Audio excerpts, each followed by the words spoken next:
वलसाड के छिपवाड़ में अनाज और किराना के होलसेल व्यापारियों के यहां एसडीएम द्वारा चेकिंग अभियान।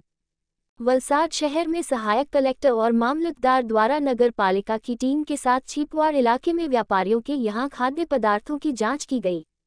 इस कार्रवाई के चलते होलसेल किराना स्टोर और मिठाई की दुकानों में हड़कंप मच गया। भावना एजेंसी नामक होलसेल किराना स्टोर में एक्सपायरी डेट के खाद्य पदार्थ पाए गए, जिनमें तेल, मसाले जैसी आवश्यक वस्तुएं शामिल थीं। तुरंत कार्रवाई करते हुए अधिकारियों ने नगरपालिका की टीम को जब्त किए गए सामान को नष्ट करने का आदेश दिया।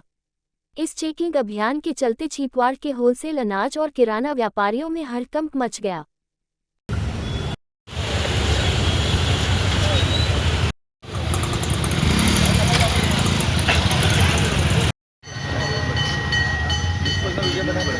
हाँ, બધું જ કરી દેવાનું છે।